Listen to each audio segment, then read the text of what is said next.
আবারও ভারী বর্ষণে জলাবদ্ধতার কবলে পড়েছে বন্দর নগরী চট্টগ্রামের বেশ কিছু এলাকা। এতে দুর্ভোগ বেড়েছে নগরবাসীর।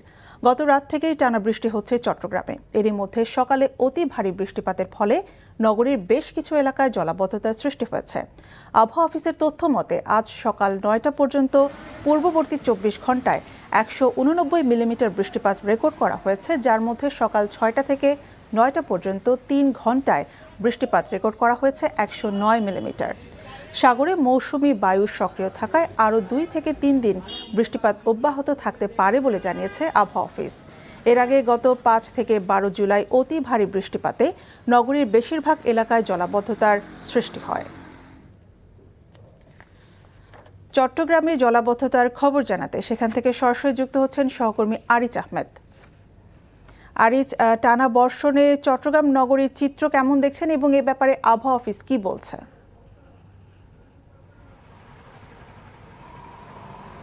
সুরভি, আপনি যেটা বলছেন যে ৩ ঘন্টার যে ভারী বৃষ্টিপাত হয়েছে এবং সে কারণে নগরীর অধিকাংশ এলাকায় জলাবদ্ধতার সৃষ্টি হয়েছে। আপনি দেখছেন আমি এই মুহূর্তে চকবাজার এলাকায় আছি। এর আশেপাশে যেই মসজিদ, বাজার সহ স্কুল, কলেজ সব জায়গায় বাড়ি করে এখানে কিন্তু পানিতে জলাবদ্ধতা সৃষ্টি হয়েছে বৃষ্টির পানিতে, এবং সেই কারণে মানুষের দুর্ভোগ বেড়েছে। শুধু এই চকবাজার বা কাপাসগোলা এলাকা নয়, এখানে বাকলিয়া, বদ্দারহাট, জামাল খান, পাঠানটুলি, আগ্রাবাদ সহ বিভিন্ন এলাকায় আজকে হাঁটু পরিমাণ থেকে কোমর পর্যন্ত পানি হয়েছে। তো এখানে আপনি জানেন যে ১০ বছর ধরে চট্টগ্রামের জলাবদ্ধতা নিরসনে কাজ চলছে এবং এখানে ৪টি প্রকল্পের মধ্যে প্রায় ১০,৪০৮ কোটি টাকা ইতিমধ্যেই ব্যয় হয়েছে এবং এর ফল এখনও পর্যন্ত সাধারণ মানুষ পাচ্ছে না। মানুষের দুর্ভোগ ক্রমেই বাড়ছে।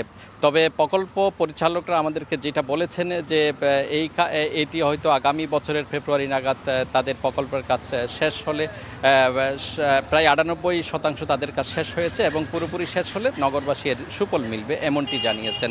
আর আবহাওয়া অফিস আমাদেরকে যেটা বলেছেন, আজকে ভারী বৃষ্টিপাতের কারণে চট্টগ্রামে পাহাড় ধসের আশঙ্কা করা হচ্ছে। তারা বলছে এটি ভূমি ধসের আশঙ্কা এবং সে কারণে সাধারণ মানুষকে তারা সচেতন থাকতে বলেছেন। প্রশাসন ও পাহাড় থেকে সাধারণ মানুষকে সরে যেতে নির্দেশ দিয়েছেন।